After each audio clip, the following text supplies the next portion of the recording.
Welcome to Behind the Curtain, Nashville's movers, shakers, and tastemakers. Brought to you by Chord Real Estate, your key to the heart of Nashville.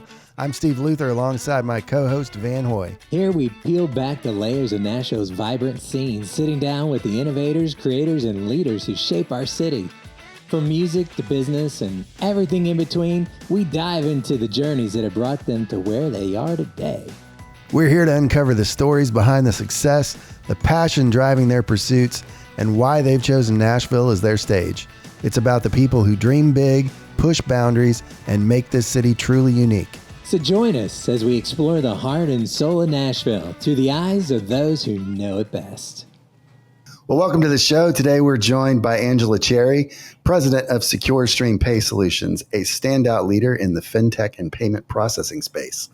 With more than a decade of industry experience, Angela rose from business development to marketing leadership and now leads her company with a strong focus on transparency, innovation, and exceptional customer service.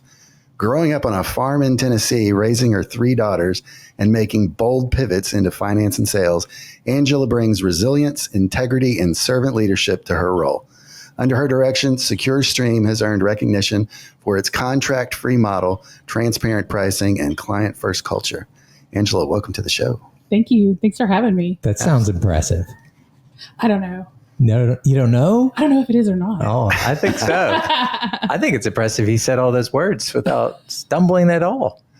Well, then, there was the cut that won't be in there. Oh, Save that for later. Yeah, that's it. That's it. So born on a farm in Tennessee, where did you grow up?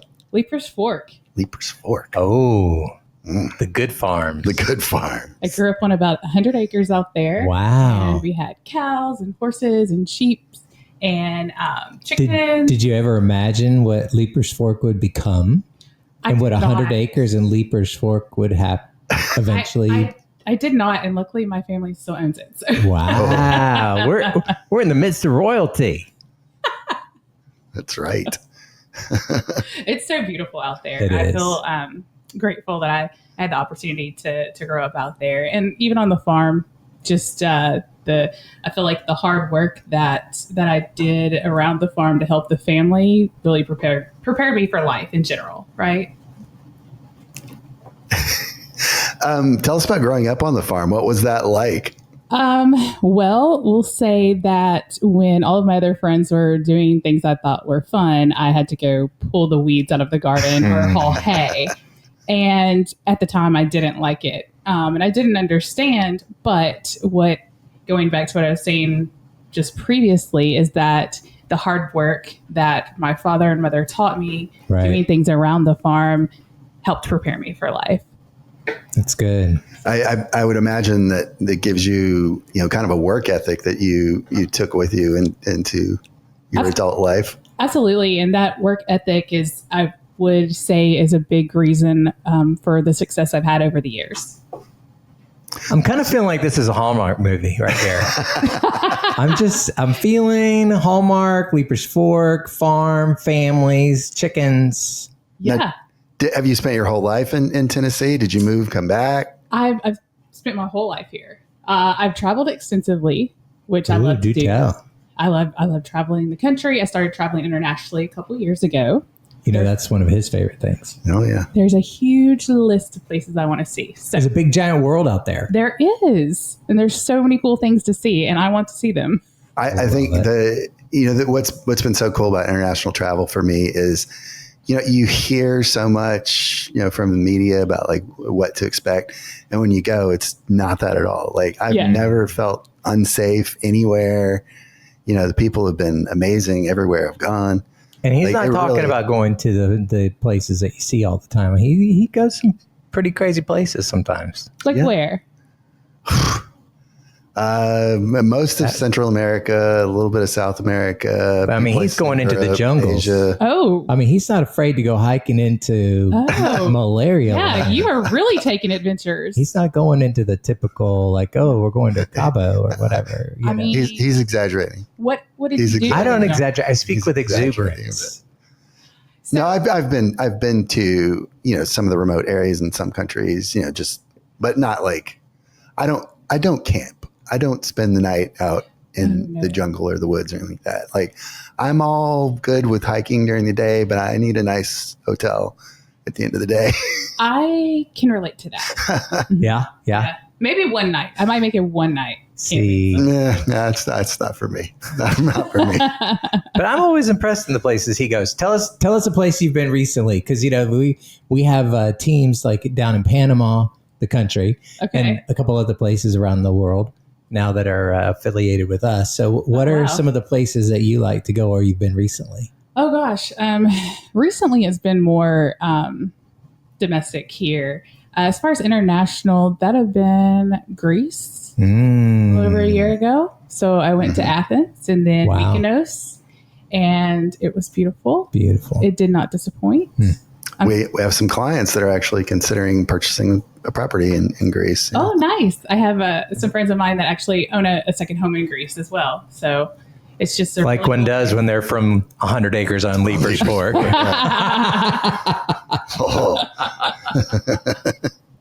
I told you we'd have a little fun. So tell us kind of how you got into the fintech world. Yeah, what's the progression? How did this all start? From farm to fintech. I ended up in it by I wouldn't say mistake, but like I just fell into it, so to speak. So we'll take you back a little bit. When I graduated high school, I got married and had children. I didn't get a college degree. I didn't have any real work history. I had some, but not enough consistently, because I was a stay-at-home mom for most of the 8 years. After 8 years, I got divorced, and I was trying to figure out how am I going to provide for my children and myself as a single mother with no college degree, no real work education, or no work experience, not education, excuse me. And so I just took every opportunity that was handed to me and worked really hard. And I ended up at a law firm and as a paralegal. And one of our clients there, he was the CEO of a credit card processing company, which is Fintech. And after, he wasn't our client anymore, but he got to know me by being a client there. And after a while, he came back and he said, Angela, I've got an opportunity for you that I think you'd be great at. And it was a role for business development manager for his company. And so I looked at him and I was like, that sounds amazing. I don't have any experience. Does that bother you? And he said, no, just go out, be you, and we'll teach you everything else. Ooh, that sounds familiar. That's why I kind of giggled when you said that earlier. That's right. And so, that's how I got Van into real estate. Just go out there and be all Van on them. And I was like, what are you smoking? I don't even know what that means. That means you can recognize talent, right? That's right. He is. Yeah, so I did that. I went on board with the company, and then I saved the contracts that they were looking at losing, and within a year promoted into executive leadership. Love it. So that's where I spent the rest of my tenure. And after about 10 years of that, I was traveling 90% of my time and needed to cut back because of the girls at home and everything. Sure. And so I had a non-compete, so I pivoted into another industry, which was commercial furniture, and spent a few years in that world, and then an investment company that was looking to found and acquire some portfolios from a company that's been established for 19 years. They knew my history in the industry. They knew the success I'd had in other industries. They knew me as a person and asked me to come on board and run the company as president. Very cool. So here I am back in Fintech. Wow. So we talked to quite a few business owners, business people that have been in multiple industries. I've been in a couple of different industries. Van's been in a couple of different industries now at this point. Do you find that there are tremendous differences between industries, or business is business? For me, the way that my mind works, business is business, meaning I have transferable skills. Yep. I can figure it. If I know what the keys are that I need to get to where I want to go, I can learn everything else about it. Right. The product, the service, whatever it is. I went from Fintech to renting office furniture. Sure. Which I did not know was a thing until I got recruited to do that. So what lessons or skills or best practices did you bring from furniture back into Fintech? just the relationship building side of things. I mean, that was already there before going into furniture, but I think it deepened and strengthened even more within that realm because I went from it was bringing on new business in fintech before, but I was managing financial institution contracts, helping with acquisitions and mergers and things of that nature, and marketing and all different facets of the business. And so really going back into a business development role and understanding that those relationships are so important to your success. That's good. And also, I will say this: a piece of advice is we're getting be advice reciprocal with the relationship introductions. Ooh, that's good. Expand on that. Meaning, we ask for things from people a lot, but are we sending them introductions? Exactly. Are we sending them business? Exactly. For me, it's like a fun game. I like to, when I meet somebody that I like to learn what they do and how I can help them. And then I will purposely make sure to find at least one or more people to introduce them to that brings a project. That's good. That's my goal anyways. Yeah. You got to provide value before you make an ask. Yeah. I mean, it kind of like this. You build the relationships. I'd start sending introductions and opportunities, and then they would just start sending them to me. I didn't have to do any cold calling or anything like that. It was just literally working the relationships and being authentic with it. So tell us more about SecureStream. What do you guys, I guess, do specifically? And because the average person listening would not have a clue what that is. So okay, yeah. So at SecureStream, we enable businesses to be able to accept payments for their services and goods via debit, credit, ACH. We also have software systems that can help different types of businesses be able to run their business as a whole, not just accept payments. So really depending on the type of business it is, so we work with all different types of businesses, online, in person, you name it, we do it, as well as all sizes in all industries. So depending on what that looks like for that particular merchant depends on what we need to provide them. Gotcha. So what about schools and things like that? How do they, if they have a store or a bookstore or something like that? Yes. So there's different software out there that schools can tap into that also will allow them to run whatever part of their school that they're needing to run, but also accept payments. So a lot of times what we would do is integrate into the back end of that. Cool. So what makes SecureStream different from the other payment providers out there? Our white glove customer service. You like that? Yeah. So we have extremely competitive pricing, which allows us to win with some of your larger corporations out there. But we also have the white glove customer service, which is what's missing if you go directly to one of the large platforms, because we're what's considered an independent sales organization. So we resell. Think of us as like an insurance agent, right?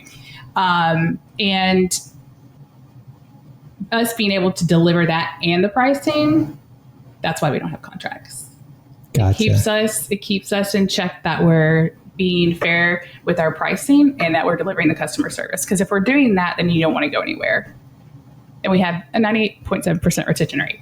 That's amazing. Yeah, that was the next question I was going to ask, is what your retention is like. I think a lot of people are afraid to,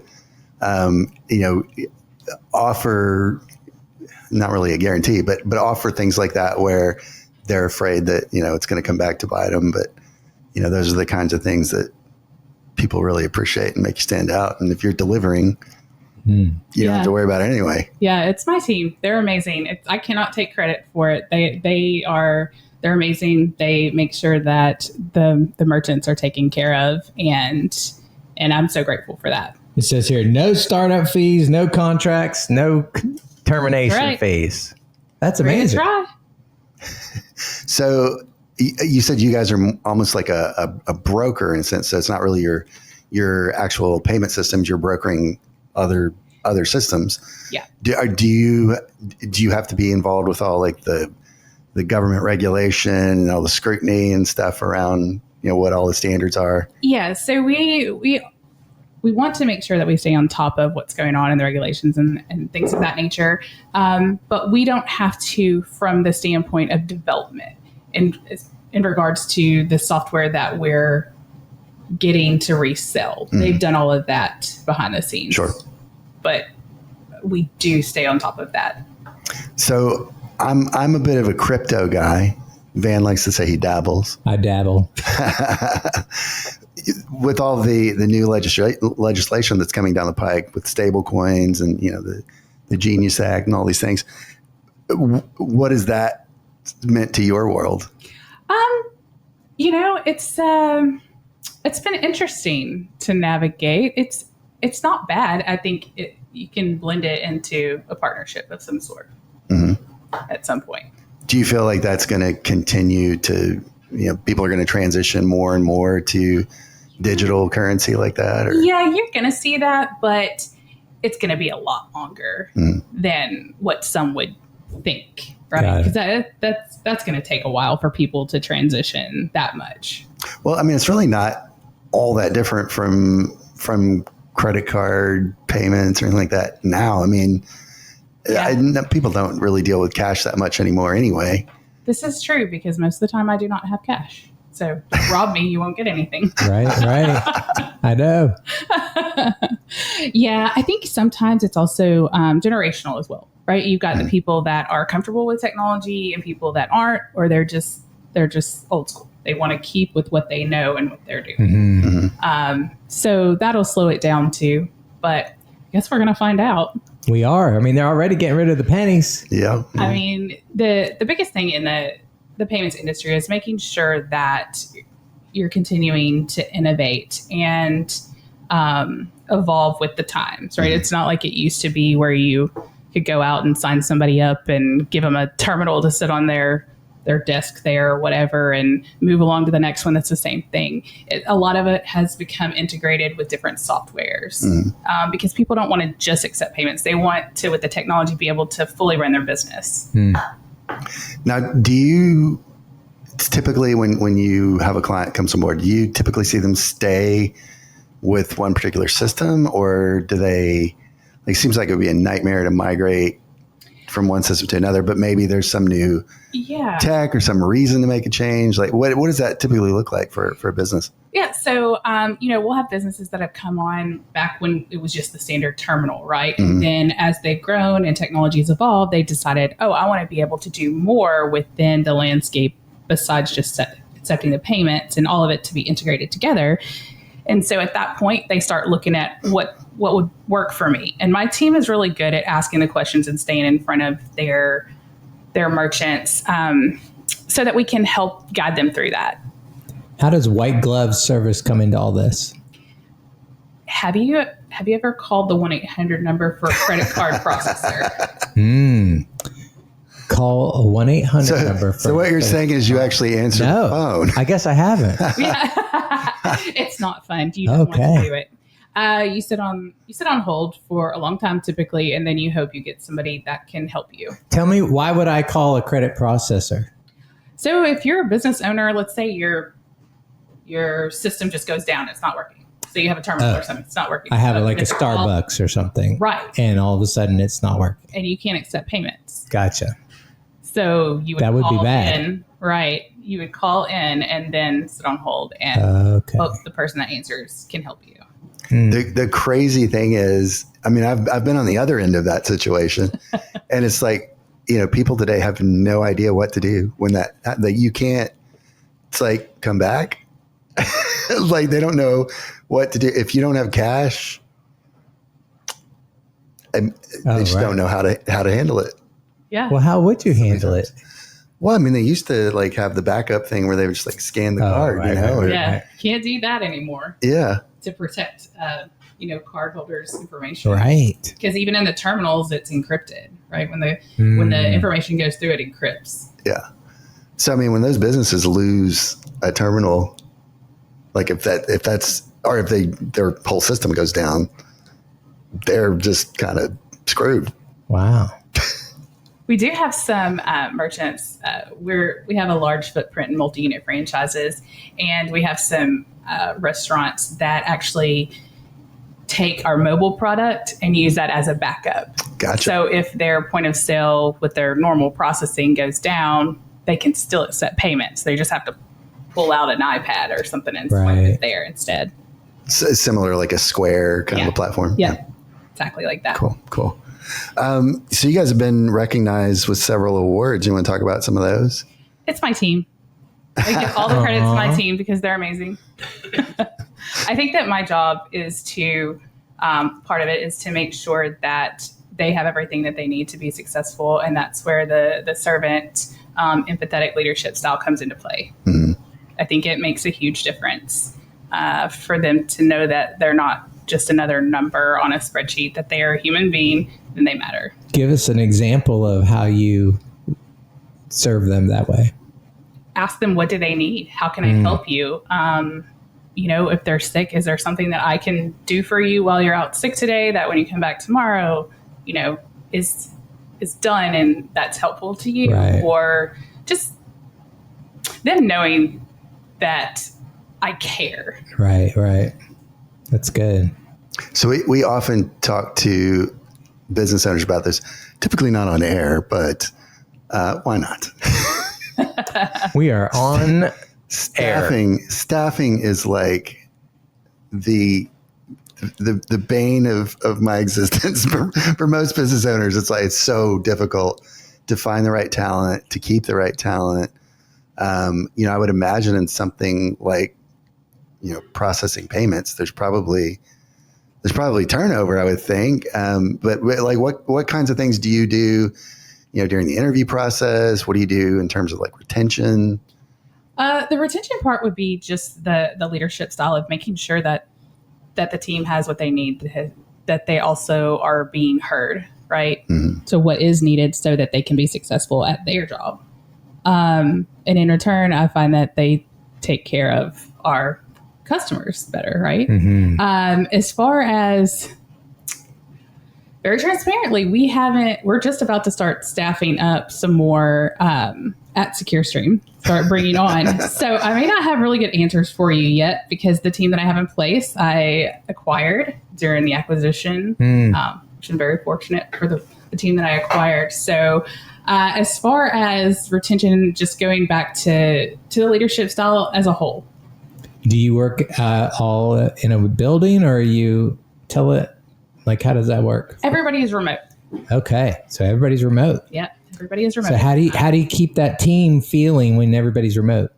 Good old Zoom. Good old Zoom. We love our Zoom. Or a telephone call. That's it. But also coming together at least once or twice a year to see everybody in person and celebrate some awards and things of that nature. Are they all in Tennessee or are they all over? Kind of all over. Right now, Tennessee, Alabama, Mississippi, Ohio.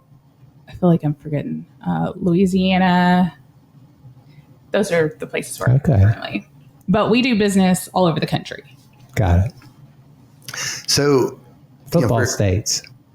Football states. Yeah. Got to go to Georgia next. For small businesses, a lot of people that get into business initially, had a trade or a career or something like that, and started a business and didn't really have any background in marketing and finance and all the things that are involved with it. I would imagine, trying to figure out like what payment system do I need is a struggle for a lot of people when they've got some kind of a retail front. The broker thing is really interesting. I didn't even know that was a thing. I just thought you had to find a provider and hope they were good. But what are some of the common mistakes you see that small businesses make, and what should they be looking for? In regards to what they use for their software system? Yeah.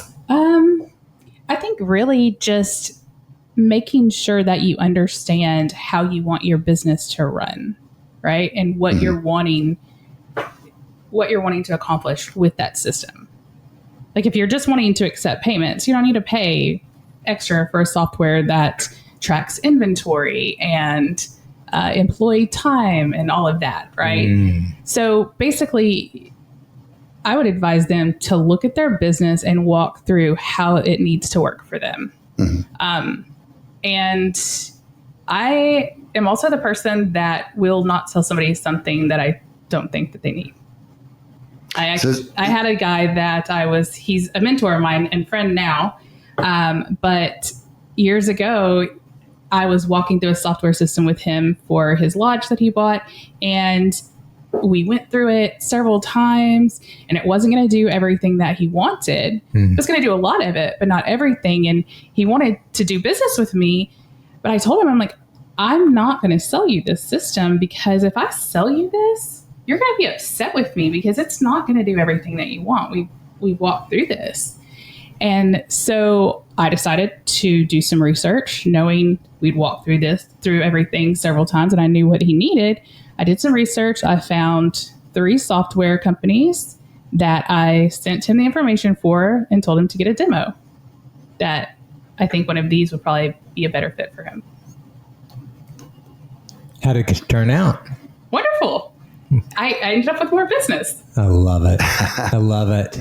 Now, I'm assuming that's part of sort of your onboarding. You do a consultation and kind of walk through the business with them and tailor the service to meet what they need. Yeah, absolutely. Just because, that's important. Because if you don't, then somebody else is going to come along and they may do that. That's right. So, yeah. So what are some of your strategic goals for the next 3 to 5 years? Oh, woo. 35. Well, we are going to continue growing the Secure Stream team. We have been exploring new partnerships as well, which brings in new innovation. So that's exciting. Can't share a lot on that just yet. But really the 3-year is beefing up on the team, continuing to increase revenue and bring in those partnerships that add the extra innovation that keep us relevant out in the world. Right. So I'm gonna throw something at you that's totally off the wall, off topic, but hold on to your seat. I try to do my research in advance. So oh no. It seems like you may have a little side thing going. Oh yeah. Little modeling. Oh really? Yes. Do tell. That is my fun creative outlet. I feel like there's no reason we can't be multifaceted. I agree with that. Like, I think it keeps us well-rounded. She's got the princess cut. She has been on one of the big billboards that I've been trying to be on a billboard. He won't let me. Well, not just any place. Where were you on a big billboard? Where? Do tell. So I've actually been on, I think, 20 different ones at this point. There might be a few more in Times Square. Ooh. Well, there you go. That's what the happens ultimate billboard. When you're on a farm in Leaper's Fork, running a fintech or a. Oops, say the wrong company name. Yeah. So, how did you get into that? Backstory of that is, growing up as a young girl and a teenager, it was always a dream to be a model and do all of the in fun New York, things in New York, the Big Apple. Yeah, walk New York Fashion Week. Be on billboards in Times Square. It's like all of that. And back then it was just like, oh no, you're not tall enough. You're not this. You're not that. And then as life goes on, you get in the grind of doing things and building things, and that kind of fell aside. But about a little over a year ago, it was presented to me again, and I was offered the opportunity to walk in New York Fashion Week back in February. And so I did that, and I walked in New York Fashion Week again in September. Did you walk for a specific brand? Yeah, I walked in nine different ones the last time. Yeah. And so it's just evolved into other opportunities that, pay a little money and from time to time and have some fun. Like I said, creative outlet. And meet some fun people. It's like a full circle moment in life when, your dream you had as a child comes true at the age of 45. I love it. I love it. Did that come from like relationships you'd built over the years, or like how did that come about? Relationships. Right. everybody, it's about who you know in the world, right? That's right. And building those relationships That's right. and taking care of them. So is it the fashion element or is it the glamour side? What is it that drew you? All of it. Okay. It's completely different than what I do day Right, to day, right? Did you like them fussing over you, getting you ready? Oh, I love when they do my hair and makeup, and I don't have to do it. Right. I'm like a creature of habit with that stuff, and so I get in a routine of doing the same thing. So it's really cool when somebody comes in different and they're creative and do my hair and makeup, and I'm like, oh, this is nice. Maybe I should learn to do you this. steal their tips and tricks, or do you go back to the way you did it? I'll steal them briefly, and then sometimes I revert back. Right. Yeah. Now, you also have a book and a podcast. So I'm a contributor to a book. It's Top 50 Fearless Leaders. Okay. That was put out, and it actually became an international bestseller, which is really cool. Awesome. And so I have a chapter in that book that just talks about my journey. Very cool. And what about the podcast? Oh, the podcast. Are you gonna say the name of the book so people can look it up? Oh, She just did. Oh, I missed it. Went right past me. Went whoosh, right past. What? 50 fearless leaders. Is that what it was? top 50 fearless Top leaders. 50 fearless Close leaders. there, man. You were close. See, I'll give you a half a star for that. There it goes. it took a while to get through the hair, I understand. As far as the podcast, it's called Fierce Frequency, and it's just a little side passion thing of mine because I feel like you can't have enough platforms that spread inspiration, and so I just like to invite people on and talk about their journey. Fierce Frequency, and 50 fabulous people, or what was it? Fearless. Top 50 fearless leaders. Hold on, let me write it down for you. I know, I'm going to need to write this down. Why isn't that in the notes here? So, okay. Podcast. So it's just, I have business owners. Actually had a 16-year-old on recently that she's a model as well. That's how I met her. But she also, being a little entrepreneur, just launched a fashion line. Very cool. And so I had her on because she was just like, I thought she was an amazing role model for girls her age. And I wanted her to share, the knowledge and the wisdom that she had even at that age. It's good. So it's a variety of people that I have on. It's really just wanting to share stories of inspiration and, help other people out there. What do you girls think about all this stuff that you're doing, running this business, growing up on a farm, going to New York? I mean, I'm telling you, this is a Hallmark film right here. So throw in a Christmas tree moment and it's done. Do you play the guitar? We got a guitar behind you there. If you, I can pretend. I don't play the guitar, but I could try. But she can carry one on a catwalk. I feel like I do it. Yeah, on the runway. I feel like that's a new challenge for me. Ooh, I'll circle back about that. There you go. As far as my daughters, they're super proud of me, and I just wanted to set a good example for them. That's good. Right? That in life is going to throw you curveballs. It's not always easy. We always see the highlight reel with social media, but it's not always like that. Right. And the reality is that it's going to be okay. You just got to have the tools to work through the things. That's good. Do your kids have any aspirations to follow you in any of your footsteps? Or so I have 3 daughters. My older 2 are grown out on their own. No, they are the opposite of me in those ways. Like I like rhinestones and flashy things, and they're like, that has rhinestones on it. None of that.